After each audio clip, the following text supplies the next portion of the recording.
Hello hi नमस्कार welcome to my YouTube channel SL Odia blog.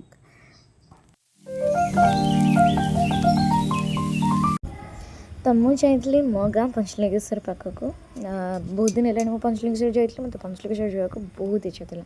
Around 5 years मुझे जाई नी एत इच्छा थिला जे माने आपण बिलीव भी कर पारे। बहुत दिन पर जाइए तो मो मन बहुत एक्साइटेड थिला। मु बहुत एक्साइटेड थी केमती कौन चेंजेस होती बाकी जाकि पहुँचले पर देखिली बहुत सारा जिनस चेंज हो जो मैंने 5 year बिफोर जाइए रिसेंटली विजिट करी पंचलिंगेश्वर तो देखिपे केते सारा चेंज हो तो स्टैंड रे गाड़ी रहे बाकी आम जेहतु लोकल एरिया बिलंग करूँ मो घर से पाखे तो आम समस्त गाड़ी नहीं जाइलु पुणी मोर एक्टिंग करके मो गोड़े टे प्रॉब्लम होता तो से आम गाड़ी नहीं पूरा टॉप जाए जाइलु।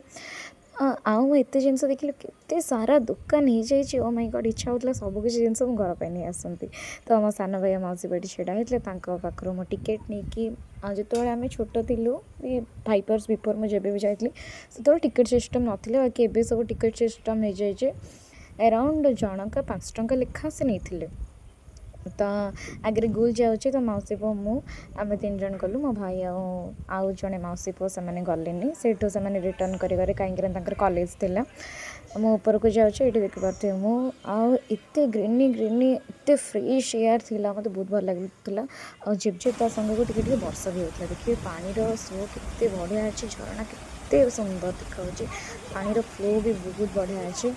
बहुत दिन पर पंचलिंगेश्वर आसिक मो मन पूरा खुशी गला मत एत भल लगे कि निज एरिया को गली कहते जो जमती कि कहते भगवान का डोरी न लगे कहीं भी चाहिए जापरें ठीक सेमती मुझे दिन है से गाँव को जाऊे मामू घर को जाऊे तो मुझे जापरें इच्छा थाई कि भी मुझे जापरें बाकी यहाँ प्रभु इच्छा थिला मु गली तांको दर्शन कली मत बहुत भल लगे ये देखो हम पहुँची जो पंचलिंगेश्वर उपरे भगवान जो रही यहाँ हूँ दान बक्स आपण मैंने जो भी आपण इच्छा दान करें भगवान को भगवान तो सारा सृष्टि देते आम कौन भी देपर जिते देले भी कम हम तो ये तले बाबा पंचलिंगेश्वर अच्छा आपण मैंने हिस्ट्री तो जानते जो मैंने न जानते मुझे जड़े जरासंध बोले जड़े राजा थे तो सी सका उठिले 5टा लिंग दर्शन करके खाऊले मैंने एबे जो पंचलिंगेश्वर अच्छा आपण मैंने जाइए जो 2टा पहाड़ मझे झरणा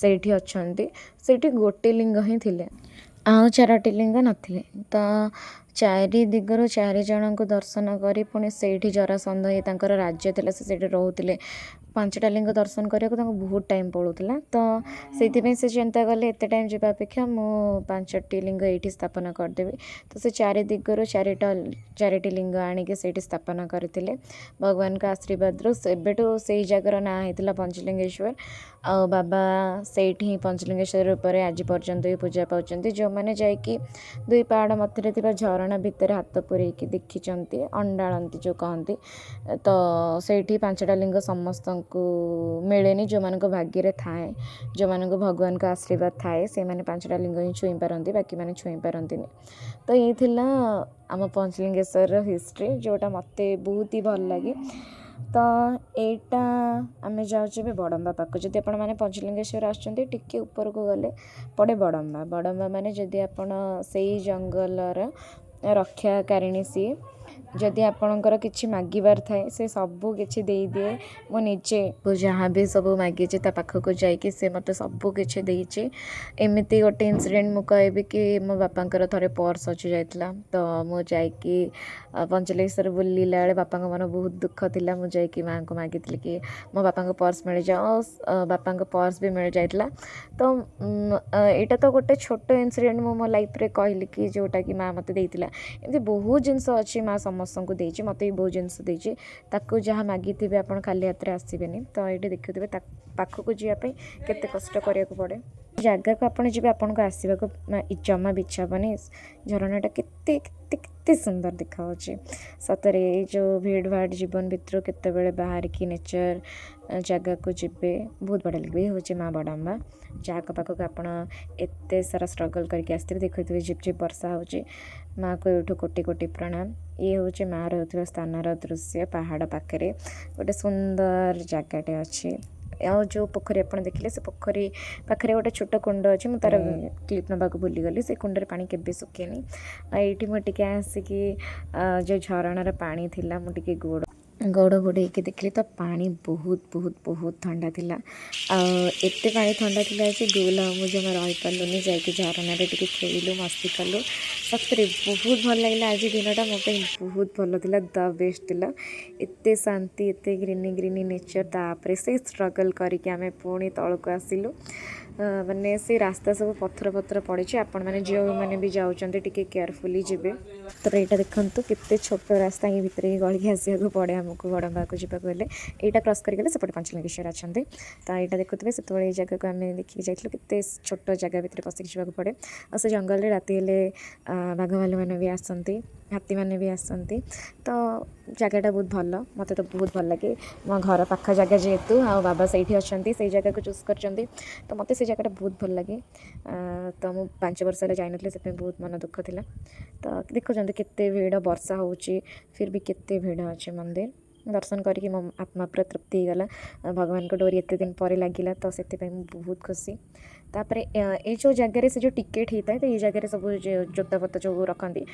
ତ ଏଇଠୁ ଦେଖନ୍ତୁ, ଏଇଟା ଯେଉଁ ଦେଖାହେଉଛି ସାମ୍ନାରେ କେତେ ଭଲ ଦେଖାହେଉଛି। ଏଇ ତଳଟା ହିଁ ଆମ ଗାଁ। ତ ଗୋଟେ ଜିନିଷ ଦୁଃଖ ଲାଗିଲା କି ଯେଉଁ କାଉଁରିଆ ଭାଇମାନେ ଆସୁଛନ୍ତି, ସବୁ ପାଣି ଢାଳିକି ଏଇଠି ସବୁ ଅସନା କରିକି ଯାଇଛନ୍ତି। ସେମିତି ଗୋଟେ ରିକ୍ୱେଷ୍ଟ କରିବି କି ଆମ ନେଚର୍କୁ ଆମେ ଯେତେ ପରିଷ୍କାର ରଖିବା ସେତେ ଭଲ। ତ କେହି ବି ଯଦି ବି ଯାଉଛନ୍ତି, କେଉଁ ବି ଦର୍ଶନୀୟ ସ୍ଥାନକୁ ଯାଆନ୍ତୁ, କେଉଁ ୱାଟରଫଲ୍କୁ ବି ଯାଆନ୍ତୁ, ଅପରିଷ୍କାର କରନ୍ତୁନି। ଅପରିଷ୍କାର କଲେ ଆମକୁ ସେ ଜାଗାକୁ ଯିବାକୁ ଜମା ବି ଇଚ୍ଛା ହୁଏନି। ତ ଆମକୁ ସବୁବେଳେ ନିଟ୍ ଆଣ୍ଡ କ୍ଲିନ୍ ଜାଗା ହିଁ ପସନ୍ଦ। ଦେଖିବେ ଆମେରିକାରେ ସବୁ ଜିନିଷ ନିଟ୍ ଆଣ୍ଡ କ୍ଲିନ୍, ତାଙ୍କର ସବୁ ଜିନିଷ କ୍ଲିନ୍। ତ ଆମେ ସେମିତି ଆମ ଭାରତକୁ ନିଟ୍ ଆଣ୍ଡ କ୍ଲିନ୍ ରଖିବା, ସବୁ ଜାଗାକୁ କ୍ଲିନ୍ ରଖିବା, ସବୁ ଦର୍ଶନୀୟ ସ୍ଥାନକୁ କ୍ଲିନ୍ ରଖିବା। ତାହେଲେ ଆମେ ଗୋଟେ ସୁସ୍ଥ ପରିବେଶ ପାଇବା, ଫ୍ରେଶ୍ ଏୟାର ପାଇବା, ଆମ ଲାଇଫଷ୍ଟାଇଲ୍ ବି ବହୁତ ଭଲ ହେଇଯିବ। ତାପରେ ଆମେ ରିଟର୍ଣ୍ଣ କଲୁ। ଆମେ 600ଟା ପାହାଚ ଚଢ଼ିକି ଯାଇଥିଲୁ, ପୁଣି 600ଟା ପାହାଚ ଓହ୍ଲେଇକି ଆସିଲୁ। ଆରାଉଣ୍ଡ 1200ଟା ପାହାଚ। ପୁଣି ମୋ ଗୋଡ଼ ପ୍ରୋବ୍ଲେମ୍ ଥିଲା, ଭଗବାନଙ୍କ ଆଶୀର୍ବାଦରୁ ମୁଁ ଭଲସେ ଯାଇକି ଭଲସେ ଆସିପାରିଲି। ଯଦି ଆପଣଙ୍କୁ ଏ ବ୍ଲଗ୍ଟି ଭଲ ଲାଗିଥିବ ତ ଲାଇକ୍ କରିବେ, ସବସ୍କ୍ରାଇବ୍ କରିବେ। And tata, bye bye.